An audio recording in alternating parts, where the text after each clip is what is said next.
Good afternoon, everyone, and welcome to Tea Time with the MGA, a webinar series geared toward women, an initiative of the MGA's Women's Advisory Council. Just to be brief background, the MGA created the Women's Advisory Council initiative in 2019 to provide advocacy for women in golf in the Met area, focusing on events, education, communication, and networking, women helping women get into the great game. So we are so excited to have each and every one of you joining us today. If you have any questions that come up throughout the webinar, you can type them right into the question box and we will address them after each segment. Helping us produce this webinar series is Gia Levski, LPGA professional and founder of Golf Experiences with Her. A little bit about Gia. Gia Levski has spent over 25 years in the golf industry and is nationally recognized as a top professional golf instructor. Gia started Golf Experiences for Her as a way to strengthen relationships and build comfort, leaving women feeling energized, enriched, and confident in their golf games, excited to spend time at their golf club and ready to accept their next golf invitation, which I'm sure is right around the corner of everyone. So without further ado, Gia.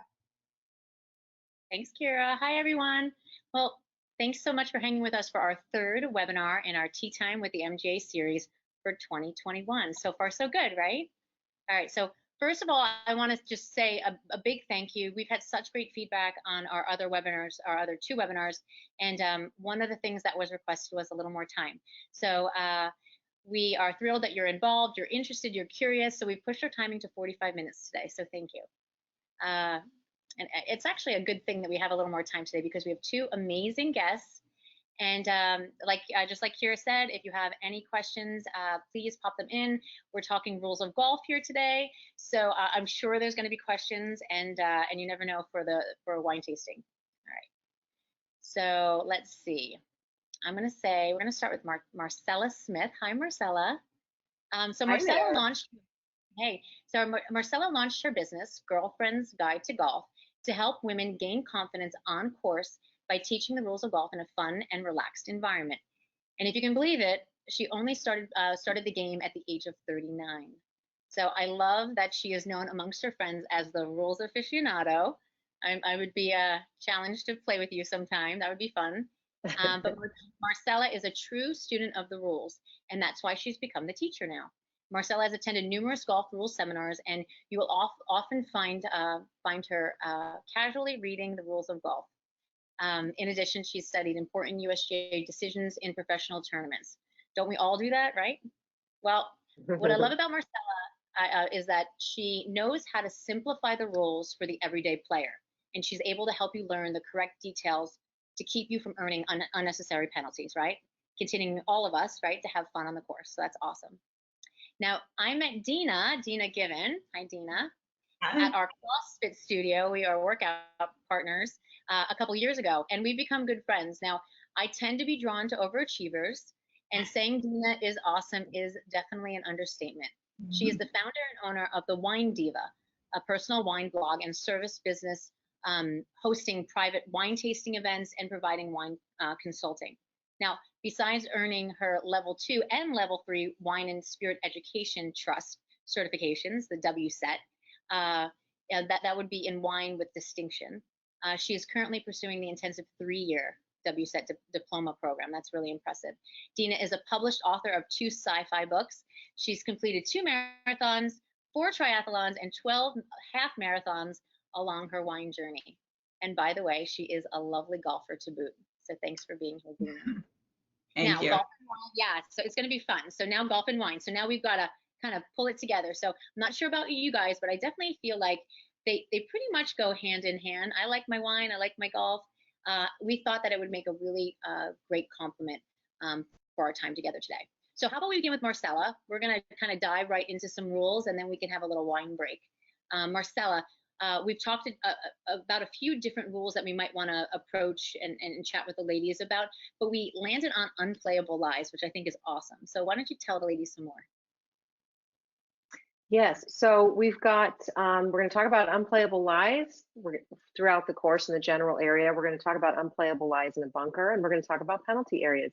And these are probably the 3 most common issues that come up. And I think one of the most important things that happens on the course is that you need to make sure you understand that in order to take an unplayable lie relief, which of course costs you a 1-stroke penalty, only you need to be the decision maker on that.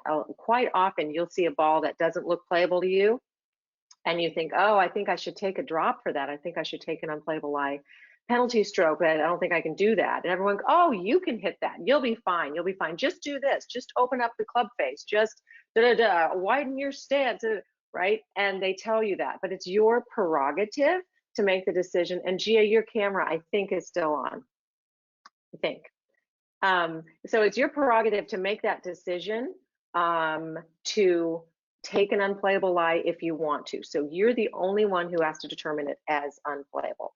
So in an unplayable lie situation, it could be like in this little par 3 here. Hopefully you can see that. Here are our red tee markers that we're playing from. Obviously, this is the green little cart path in your cart. Now, quite often your ball could end up in the middle of a bush or some other scenario that you don't like. So with an unplayable lie, I can say, I'm not interested in that. I'm going to take a penalty stroke because I can't get in there and hit that. So what are my options in that scenario? Well, you have 3 options. The first one is always to go back what we call stroke and distance, which means going back to your last shot. In this case, your last shot was from the teeing area. So you can go back to the teeing area and you get to tee it up because it's you hit it from the teeing area. So no problem on that. That one's easy. That's called stroke and distance. That costs you a 1-stroke penalty. Another option you can do is called back on the line relief. And that back on the line relief isn't line of flight, which a lot of people think. It's back on the line. So it's keeping a point between the ball and the hole. And you can go back as far as you want to any part of the course you want. This could be rough, this could be fairway, this could be a bunker, anything you want. Just a lie, a distance to the flag that you like maybe, or a better lie, even something like that. So you can take that drop. Now in this case, I don't know what's over here, but I may or may not want to do that. But it's always something you want to do is think about what are your 3 options before you do them, before you touch that ball. Okay, so I think about that and I go, oh, I might not want to do back on the line relief. How about the lateral relief? Well, that lateral relief is going to be within 2 club lengths, no closer to the hole. And we measure our club lengths with our driver, okay? If we have a driver in the bag, it's our longest club in our bag except for our putter. So we're going to take, that's 1 club length, there's 2 club lengths. Same thing here, there's 1 club length, there's 2, and here 1, 2, okay? So this becomes our relief area.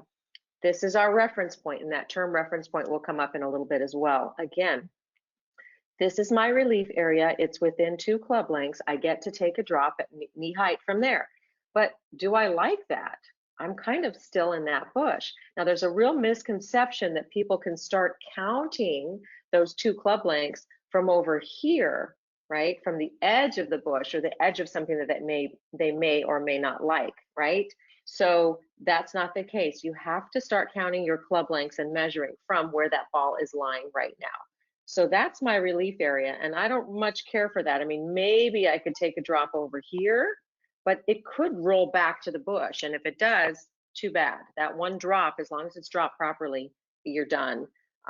That's where your ball is going to lie. So in this case, I think what I personally would do is go back to the teeing area. And I do want to open it up for questions while we're here. And I can't see them on my screen, but I think Gia is going to read those to me, or Kira, if we have any specifically about this. So this is unplayable lie relief. Now, we're also going to talk about unplayable lie in a bunker, okay? Because that can happen a lot as well. In fact, that's probably more common than anything else, especially if you're newer in golf. Because I know myself, even though I'm not newer, I'm not a great player, so I'm not that confident and comfortable a lot of times in a bunker. So say here, my ball is up against this lip, it might be a fried egg or something like that. So now I'm going to go ahead and need to take an unplayable lie because it's my decision. No matter who says, oh, you can hit that, just do this or that, it doesn't matter. I don't like it, so I want to take relief. So this rule about unplayable lies in a bunker did change slightly in 2019. You've got another option. So here's what you can do for an unplayable lie. Again, there's your teeing area, okay? So here's what you can do in a bunker. You can do the same thing over here, which is going back stroke and distance, which is going back to the shot that got you there. If the shot that got you there was anywhere on the course, you're going to take that drop at knee height. If the shot that got you there or the location that you hit from last time was the teeing area, then you get to tee it up again if you'd like to within the teeing area. You can place it on a tee or you can drop it, whichever you like. So that's one of your options. That costs 1 penalty stroke. A lot of people don't think you can do that in a bunker, but it is an option for you. Another option is to go ahead and do that back on the line relief that we talked about. Now that is staying within the bunker. It also costs you a 1-stroke penalty, and you'd be staying in the bunker to do that. So you'd be counting, again, back on the line. Sorry, you're not counting, you're going back on the line, keeping the point between the ball and the flag, staying in the bunker, going back as far as you want. So then you have this reference point here, and you can go back as far as you want here, keeping a straight line. So anywhere in here that I want to take a drop that keeps me in the bunker is fine. 1-stroke penalty to do that. Sometimes I'm not a great bunker player and I don't really like that option.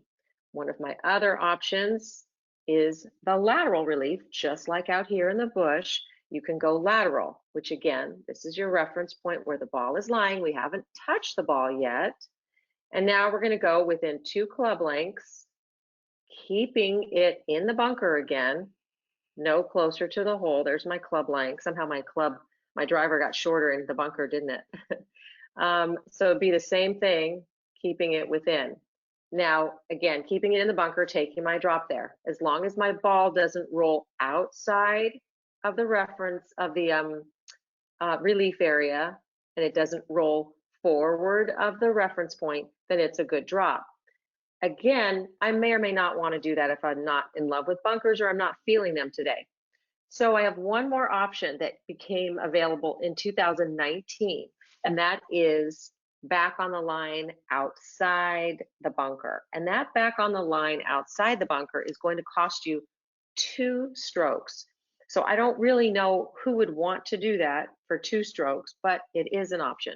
So again, you're keeping the point between the hole, the ball and the hole, coming back as far as you want. Now you can come out here, come out wherever you want to, any type of grass, any part of the golf course, but it costs you 2. So again, I'm going to recommend for my type of play and my skill level, if I really am struggling in the bunker, I'm just going to go back to my last shot, stroke and distance. Okay.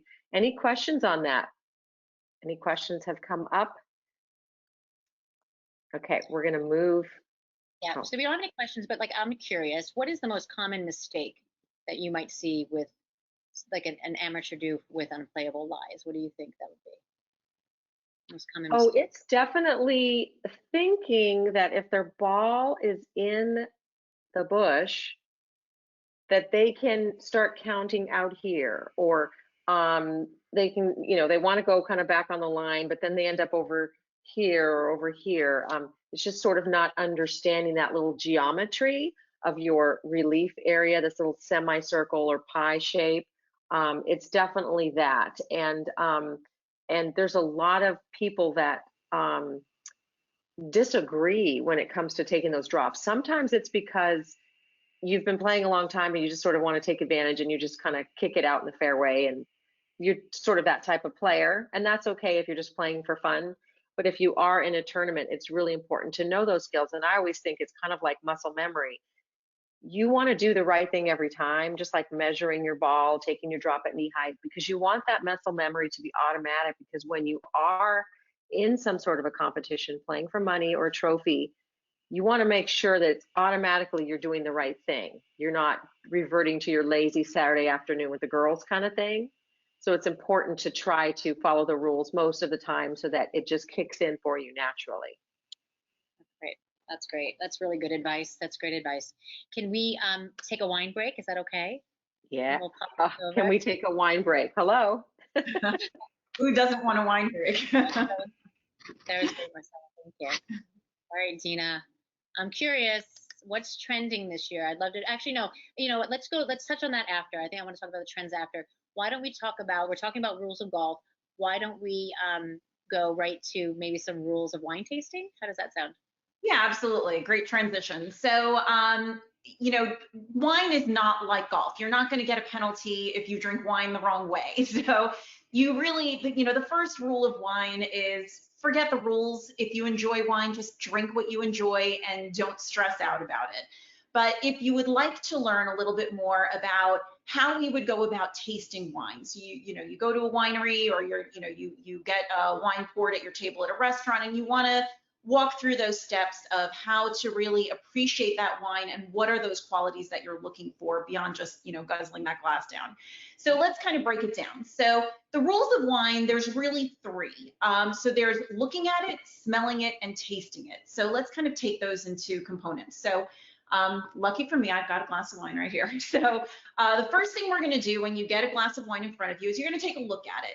So what are you looking for? The first thing you're looking for is color. Is that wine going to be really deep and dark? Is it going to be light and more transparent? And what that's going to do is tell you a little bit about the wine in your glass, the density, the intensity. Is it full bodied? Is it light bodied? This is a Napa Cabernet. If I look straight down into my glass, I cannot see the stem of my glass. This is deep and dark, which tells me this is going to be a bigger, richer, fuller wine. If this was a Pinot Noir, I would be able to see right through that liquid and see where the stem meets the bowl, and that gives me a hint that it's going to be a lighter style of wine. The other thing that people ask me about a lot are legs. So if you swirl your wine, legs or tears are those drips that come down your glass after you swirl it. What that tells you is the viscosity of the wine, the thickness of the liquid. So what goes into that is alcohol and sugar. So if those legs are thicker and slower, it means you likely have more alcohol in that glass of wine, or you have a higher sugar level in that wine. Other than that, it's not really going to tell you anything about the quality of the wine. So I think some people put a little bit too much credit into legs. Really, it's just telling you how much alcohol or sugar is in there. But ultimately, looking at a wine isn't really, you know, unless you're blind tasting, take a couple of seconds and look at it. You know, you don't have to spend too much time worrying about it. Where we really want to focus is on the smell. That's really going to tell us a lot. And that's where a lot of your appreciation for wine is going to come from. So you don't have to be a super smeller. There's no magical talent that you need to have to be able to smell a wine and pick out all of those wonderful aromas. Really what it comes down to is practice. And what better way to learn than to practice? So you've got to drink a lot of wine, you've got to smell a lot of wine. And you know, that's some pretty fun stuff to do. So that's really all it takes. And note that there are no wrong answers. So never be shy about saying what you think you're smelling in a glass of wine. Everybody comes to wine with a different set of life experiences. You know, somebody growing up in the Caribbean is going to have tasted and smelled lots of different fruits and vegetables that somebody growing up in Canada would never have seen. So they're going to come to that glass with a different set of memories about what things smell like. So you're going to have different answers. So never feel like there's a right or wrong answer. The other thing when you smell wine is sometimes one nostril actually smells better, works better than the other. So sometimes you might see people kind of tilting their head because they're trying to use the more dominant nostril. So give it a try and maybe one works better for you than the other. But what you're looking for when you smell a glass, first you want to look for intensity. Are those aromas just pouring out of the glass, or is it a little bit tougher to kind of detect them? Some grapes, like Riesling, for example, will just explode out of the glass with aromas. Some grapes are more subdued. So the first thing we want to look for are what we call primary aromas. Those are the aromas that come from the grape itself. So it's going to be fruit, essentially, and that's what you're going to smell most often right off the bat. So think about fruit. So when I smell a glass, what I try to first think about, is it red fruit, like strawberry, raspberry, or is it black fruit, like blackberry, blueberry? Those are really distinct aromas, and that's like the first way to start to differentiate. Then think about, is it fresh fruit? Is it fresh and crunchy, or is it dried or cooked, and you can kind of get a difference between those types of aromas as well. And all of these things start to tell you, you know, what's in the glass, but also help you appreciate what's in the glass. The other thing you might want to look for in those primary are things like spices or herbs or flowers. So then we get to secondary aromas, and those come from the winemaking process. That's going to be things like bread or yeast. You might know that to create alcohol, you add yeast to the juice, and the yeast eats sugar and convert it to alcohol. So depending on how the wine is made, sometimes that yeasty aroma can still be in your glass. So if you've ever baked bread at home, you know what yeast smells like, and you might get that on some wines. Or things like butter, like a Chardonnay. That butter comes from the winemaking process. The grape doesn't taste like butter or smell like butter. It comes from how the wine is made. So that's another aroma you might get. Then we move on to those tertiary aromas, which are things that come from oak or age. And these are going to be more savory. So things like leather, earth, wet leaves, toast, smoke. So when you approach wine from an aroma perspective, start to break it down in your mind. Start with fruit, and then go to, you know, that wine, any yeast or butter, and then kind of start looking at that savory stuff. Am I getting any kind of toasty, oaky, or earthy aromas? And that helps you detect. If you just stick your nose in the glass and you try to pick out something from all of that sensory input that you're getting, it's going to be very difficult. It's easier if you train your mind to kind of go through that stepwise process. So after you smell your wine, our favorite part, we're going to taste it. So when you taste your wine, there's a few things that you're looking for. The first thing is sweetness. Is it sweet or is it dry? Most wines that we drink are going to be dry. Now, wines can be fruity, but fruity and sweet are different. Sweetness means that there's sugar in your wine. So if you're drinking a Riesling or a dessert wine, or sometimes even like an inexpensive mass market wine, like a Yellowtail or an Apothic Red, those are going to have a decent amount of sugar in them. But otherwise, most other wines are going to be bone dry. Then we look at acid. So what we want to do is what I always tell people is take a good mouthful, slosh it around like mouthwash, and then swallow it, and then notice how much saliva your mouth generates. That salivation reflex is going to tell you how much acid is in your wine. If you get a lot of saliva and it just keeps flowing, you've got a high acid wine. Acid's really important in wine. It gives that vibrancy, that tartness, that refreshing kind of flavor. Otherwise, wine's going to taste really heavy and flabby. So in the summer, we really like those high acid wines that are going to give us some zip. So that's really important. The other thing you want to take note of when you slosh around that wine and you swallow it, particularly with red wines, are tannins. Tannin is going to be that mouth drying sensation, gives a little bitterness, a little astringency. So get it on your gums after you swallow, kind of see how dry your gums get. That's going to tell you how much tannin you have. Sometimes it feels like you've got a mouthful of cotton balls on a highly tannic wine. And that's that drying effect from those tannins. White wines, you're not really going to get tannin. A lighter style wine like a Pinot Noir, you're going to get very little. A bigger wine like a Cabernet, you're going to get a lot. So that tells you something about the grape that's in your glass. Tannins come from skins, so it's really about the grape. And then we move on to alcohol. We are going to talk about alcohol in the next segment, but if you start to feel a little bit of burn in the back of your throat, that tells you it's a higher alcohol wine. If you don't feel that, it's going to be a lower medium alcohol wine, and we'll talk more about alcohol. And then you want to get to the flavors. So if you look at the sheet that I have there in front of you on your screen, I can hand this out at all my wine tastings because it gives you a lot of vocabulary words around flavors and aromas. So you have that three-step process, and then you can see, you know, here are some examples of some red fruits or fruits that you'll see in red wines and flavors that you'll get in white wines and so on and so forth.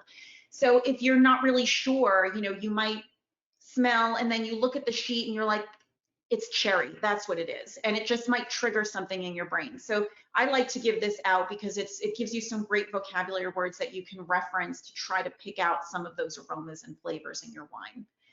And then the last thing that we like to look at is what we call length, or the finish of your wine. So you want those really delicious flavors to linger on your palate as long as possible.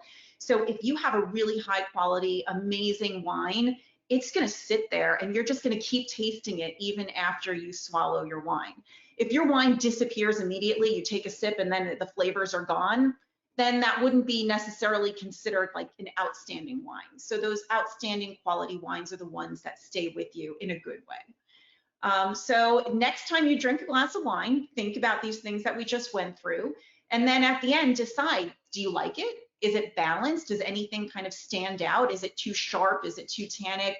Or, what do you like about it? What don't you like about it? And that might help you decide, what your taste preferences are when it comes to wine, so you know which next glass you're going to order. That's so good. There's so much information. I'm like, I've taken wine classes before, and there's so much, like, it's a lot to absorb at one time. Yeah, yeah. But the first step, you mean like the first step is just really like is smelling it. Sometimes you'll see people like pop a cork and they'll smell the cork. Yeah, And you know don't, that they don't. the cork doesn't have any smell. A cork shouldn't smell. If it does, then you've got a bad cork. So you don't smell the cork. I'm sorry. Yeah, so the reason people, like when a sommelier puts the cork in front of you, it's really just to make sure that the cork isn't bleeding. So sometimes you'll see the wine gets absorbed up through the cork, or that the cork might be damaged in some way. And that could give you a hint that maybe the wine is bad if the cork let in oxygen or the wine leached through it. So you want a nice tight, cork with just a little bit of, wine on the one end. That's really what you're looking for. Is that part of the reason why we're starting to see some of the nicer wines and stuff go to screw tops? Yeah, so screw tops have gotten a bad reputation, or there's this impression that they're for lower quality wine, and they're really not. Screw tops are great for keeping your wine protected from oxygen. So things like a light style, like a young white wine, like a Sauvignon Blanc, perfect for screw cap, because you want to keep all of those fruity flavors.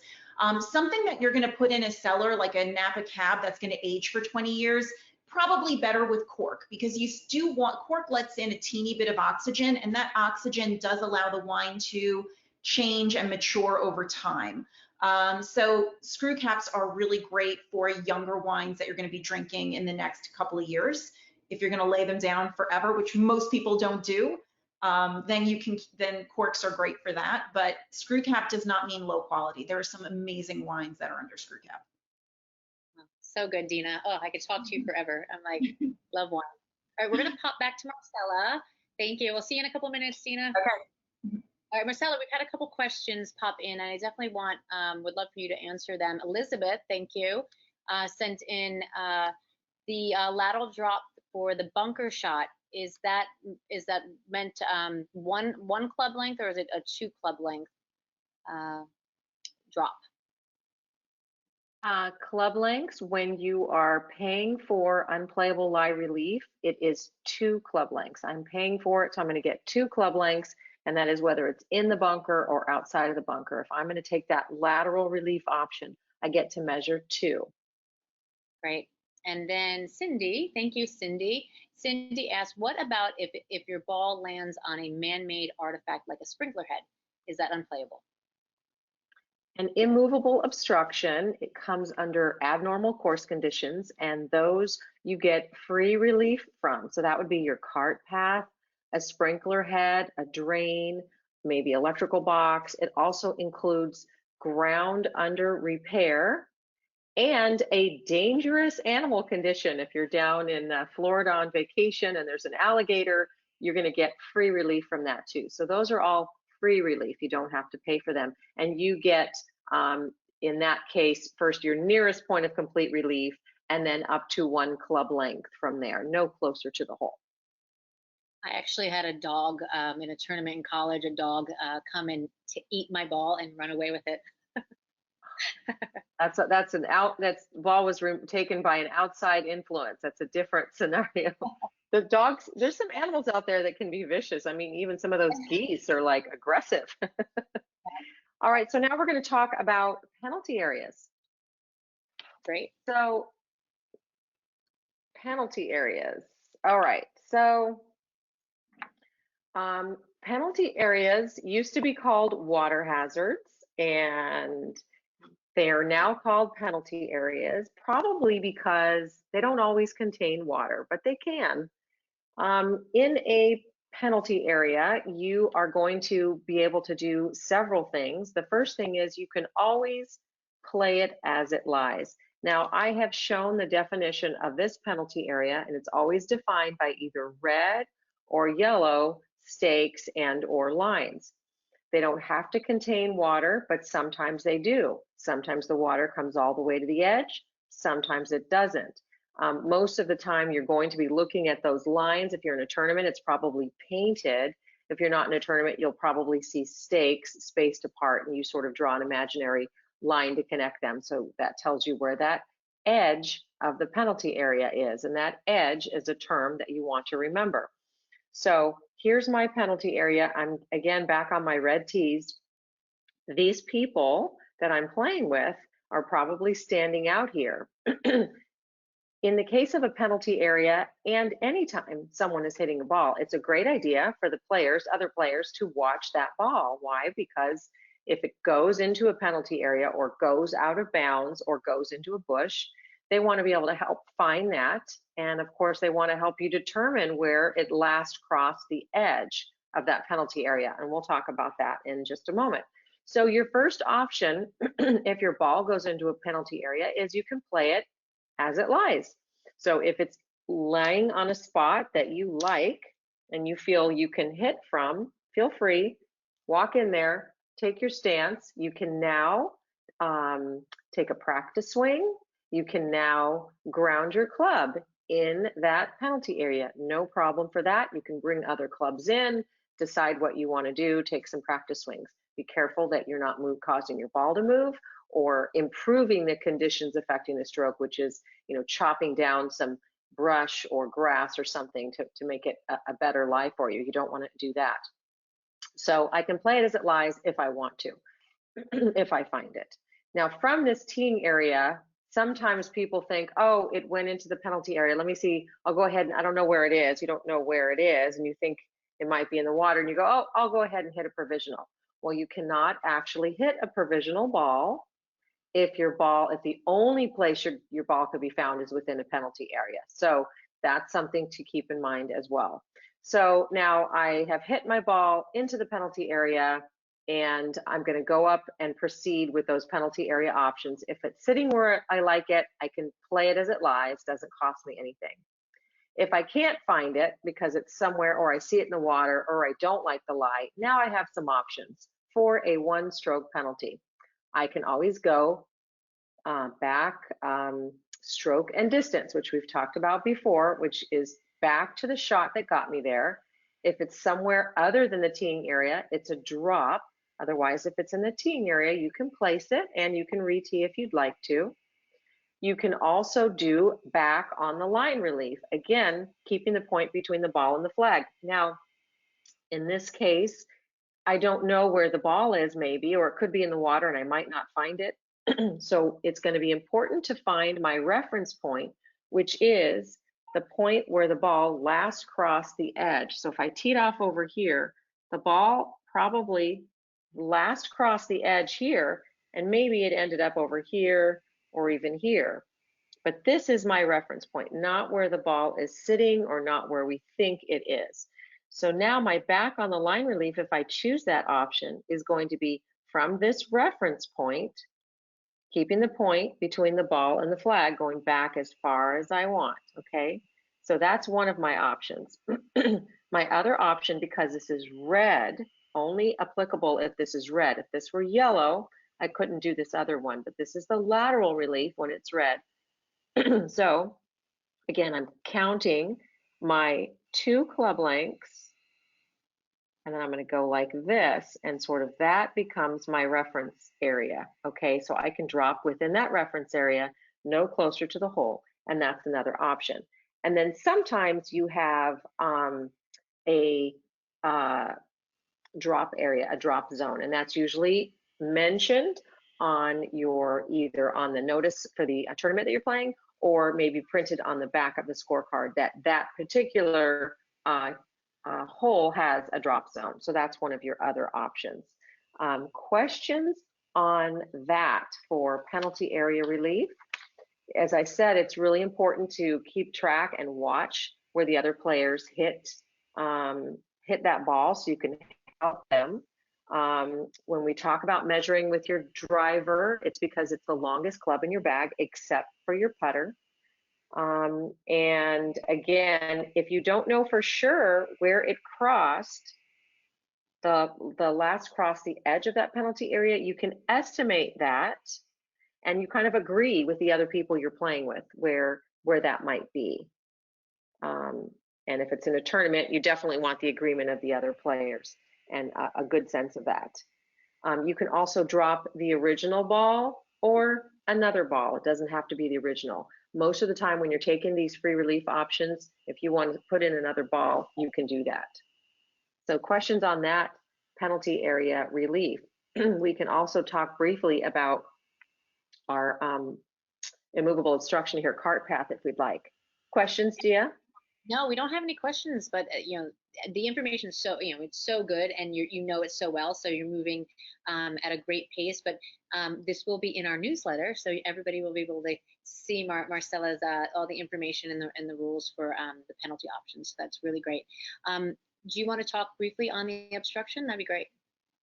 Sure. So immovable obstructions include, as I mentioned, these cart paths or sprinklers or drains and things like that. Now that is free relief, and I think most of you know about that free relief, where you're going to first establish your nearest point of complete relief. So here's my ball right there. So I establish my nearest point of complete relief by using the club I would use. So it's probably a little 60-degree wedge here. And so I would take that club out and I would take my stance and I would go, where do I place the ball where I have complete relief from this immovable obstruction? So it's probably right here, really close next to it, where this cart path no longer interferes with my area of intended stance or area of intended swing, and the ball is not lying on it. So that becomes, again, that keyword reference point. That's my reference point. And then from there, now I can grab my driver or the longest club in my bag, and I can now measure one club length and no closer to the hole. So there's my reference point. So I'm going to go one more club length, no closer to the hole. So I have sort of this little pie shaped in which to take my drop. And again, that's my drop at knee height, dropping so that the ball first touches the ground in the reference area and sorry, the relief area, and comes to rest there too. So that's where I'm going to take my drop for that. Now the question becomes funny when, or challenging, when your ball actually is over here and there's bushes on this side of the cart path, because your nearest point of complete relief is where you no longer have interference, and your nearest point, even though you want it to be over here, your nearest point to where that ball's sitting is over on this side, where your feet would be here and your ball would be here.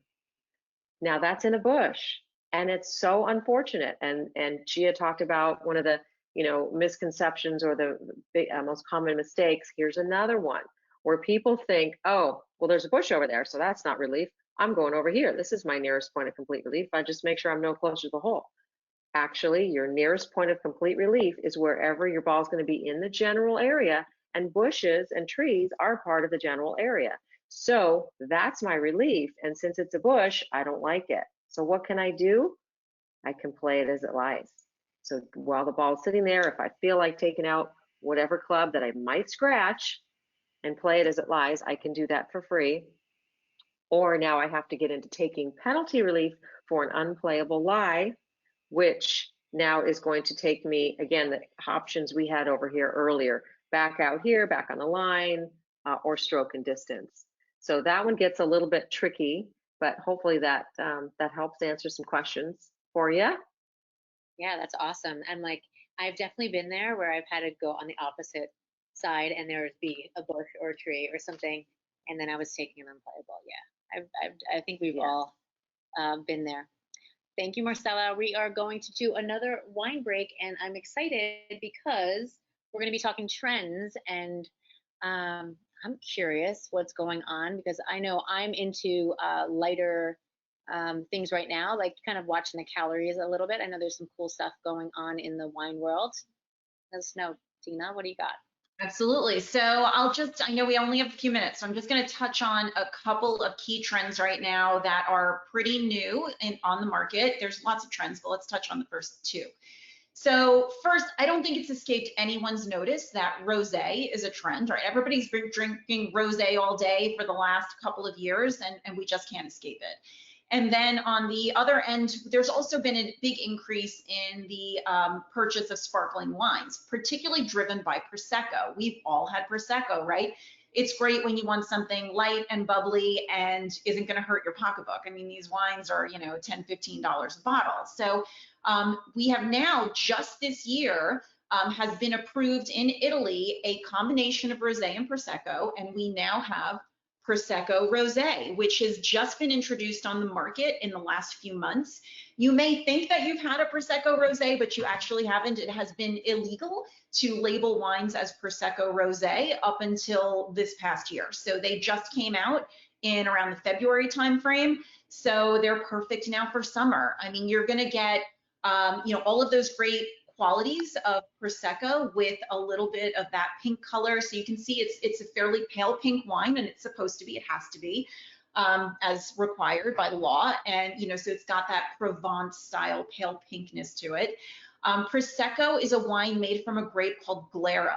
85% of the wine has to be made from that Glera grape, that white Prosecco grape, and then 10 to 15% is Pinot Noir. So it's the Pinot Noir that is giving it that color, but also you're still getting all of that great Prosecco fruitiness, the pear, the citrus, all that flavor that we all love from a regular Prosecco, plus the Pinot Noir is adding a little bit of that like raspberry, cherry kind of hint of those berries in there too.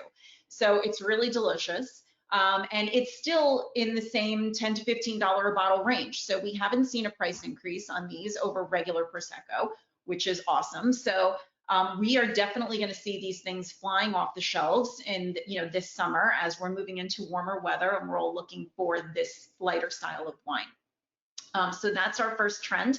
So look out for those. When the newsletter comes out, I will put in a couple of labels in there that you might want to take a look for. But Prosecco is a very consistent wine. So generally speaking, no matter what Prosecco you get, it's still going to have all the great fruity characters that we all expect from Prosecco. So I wouldn't worry too much about the branding, but I will make some recommendations. The second trend that I wanted to talk to you briefly about, as I kind of hinted at before, is alcohol, and particularly low alcohol and no alcohol wines. I think all of us have seen this trend of the White Claws, the Trulies, the High Noons, all of these, the canned low alcohol beverages that are usually vodka based or malt liquor based, and they are flying off the shelves. People have been buying these things like crazy, wine stores selling out of them. It's been pretty insane. So now the wine industry is trying to get on the low and no alcohol bandwagon because everybody is looking to be healthier, and they feel like lower alcohol will be a healthier alternative. So let's break it down and talk about two things. First, there's no alcohol wines, things like Frey or Sutter Homes Free, things like that. These wines have had the alcohol removed not through a gentle technique. So what they do is they ferment a wine like you would a normal wine, and then they put it through a process called reverse osmosis, which essentially is like a spinning cone that separates the alcohol, the water, the sugar, the juice. It kind of breaks that liquid into its components, and then they take the alcohol back, take it out, and then they blend everything back together without the alcohol in it. So what does alcohol give to a wine? It's not just, that great buzz that you get. Alcohol actually contributes texture and mouthfeel. So remember we talked about the legs on a glass. That's going to tell you how much alcohol is in a wine, because alcohol is thick. And so you're going to get a nice, creamy, fuller mouth texture from alcohol. Plus alcohol is sweet, and it gives you a little bit of sweetness, and it releases all of those beautiful aromas that you get off of your glass of wine when you smell it. Now you take alcohol out, you are definitely going to lose some of that. So you're going to have a thinner wine. It's going to definitely be more watery. It might not be as aromatic. So what do these winemakers do? they add sugar to the wine to bring that texture back and bring that sweetness back that is lost by taking out alcohol. So just keep in mind that if you're going no alcohol, it doesn't necessarily mean it's healthier because it might have more sugar in it. And some of these wines might actually taste sweeter for that reason. So they're trying to add that texture and the sweetness back into it. So just something to watch out for if you're going for a no alcohol wine. Alternatively, there are low alcohol wines. So what does low alcohol mean? So ultimately, oh, by the way, a no alcohol wine cannot be called wine anymore because it doesn't have alcohol in it. So it won't say wine on the label, and it will actually have an FDA nutritional labeling because now it's just a food product and not wine anymore. So that's also something that if you see a bottle with a nutritional label on it, you know it has no alcohol in it. So let's talk about low alcohol. So from a wine professional's perspective, alcohol above 14% ABV is high. Anything between 11 and 14 is medium, and 11% and lower is considered low alcohol. So there are wines out there that are naturally lower in alcohol, meaning at 11, between like 7 and 11, sometimes 5% to 11%. They have not had alcohol removed from them. It's just the way that these wines are made. So let's talk about these as an alternative to no alcohol if you don't like that style. So lower alcohol wines will come from regions that are cooler. So when you have a cooler climate, those grapes aren't going to get as ripe. You're not going to get as much sugar and ripeness in those grapes. Sugar translates into alcohol. So the higher sugar in your grape, the more alcohol you're going to get. That's why when you get a wine from Napa, sometimes those can have 15, 16% alcohol because it's very hot there and those grapes get really ripe. You get a wine from the north of France, very cold, rainy climate, and so you're going to have much lower alcohol levels in those wines. So look for wines from cooler climates, and they're generally going to have lower alcohol levels. Things that you can look for, the Prosecco that we just talked about, 11% alcohol in nice light sparkling wines. So those are always a really good option. A Vinho Verde from Portugal. So this is another trend, Portuguese wines. Portugal has been trending in the last year because they have great quality to value. You can get very inexpensive wines from Portugal that taste amazing. And Vinho Verde is a white wine from Portugal that has, some of them even have like a little spritz to them, just a teeny bit to make it really taste zippy and refreshing. And they're like $9 a bottle. And they're going to be lower alcohol. It's going to be like 9 to 11%. And then if you do like a little bit of sweeter wines, like those Rieslings from Germany, they're going to be like 7 to 9%. A Moscato d'Asti, which is going to be very sweet from Italy, that's like a 5% alcohol wine because they don't convert all the sugar into alcohol. They leave some in the bottle, which is why they're sweet and why they're lower alcohol. So they stop that alcoholic fermentation, leave some sugar in there, and you end up with lower alcohol levels. But you do have to like a sweeter style wine for that. Wine spritzers, that's another great option. Just throw some club soda into wine. You're kind of cutting some of that alcohol. And then there's wine styles called piquette, which are kind of trending now I think you're going to find them at some of your local wineries. Like I know some New Jersey wineries, I'm in New Jersey, have these wines where they are made by running water and honey through used grape pumice that they've used for other wines. And it re-ferments, but now it's at a lower alcohol level. And so these are like 4 to 9%. They almost taste like a slightly flavored seltzer. You know, they're very low in alcohol, but it's a naturally made wine. It's not like they're, you know, spinning alcohol out of it and then dumping sugar back in. So those are some other low alcohol options. What's the last one called? The Piquette? Is that what it's called? Piquette, yes. Piquette. Anybody in New Jersey who knows Beneducci Vineyards in Pittstown, they have a Piquette. William Heritage down in southern Jersey has a Piquette. So, you know, they're a little bit harder to find on the shelves of your wine shop, but a lot of local winemakers are making them. Well, I'm going to run out now and get myself a case of the Rosé Prosecco. Should, it's great. Have them ready for my friends for the summer. Yep. Oh, such good information, Dina. Thank you guys so much. So if you all want to pop back on, Marcella, if you want to pop back on, thank you both. Such good information. Could you please let the ladies know how they could get in touch with you? And this will be in the newsletter, but if you want to just pop on Instagram right now, how can they get in touch with you? Yeah, for me, if you go to Facebook and go Girlfriend's Guide to Golf, we have a private Facebook group that's about 2,800 women that are so sweet. They're from all over the world, and it's a wonderful community that I invite you all to join. It's a lot of fun and laughter and golf tips and swing tips and fashion and just really supporting each other. And to me, that's why I'm here, is to really support women to feel more comfortable and play this amazing sport that brings us this lifestyle. And for me, I have a Facebook and Instagram. They're both Wine Diva Experiences. So if you search for that, you'll find me and you'll get great recommendations on wines, information, a lot of education about wine. And I do virtual and in-person tasting. So if anybody wants to learn more about anything wine related that we've talked about or taste some different things, let me know. And a big thank you both, and a big thank you and kudos to the MGA for helping us create something so special for their female members. Like we said before, Tea Time with the MGA newsletter will be in your inboxes within the week, and we'll be able to recap some of the unplayable lie information, the penalty area options. We had somebody pop on to ask a question about out of bounds. Maybe we can throw something in the newsletter for the out of bounds question, and then obviously some of Dina's fabulous wine knowledge will be in there as well. So thank you all, and you'll be able to connect with them through the newsletter.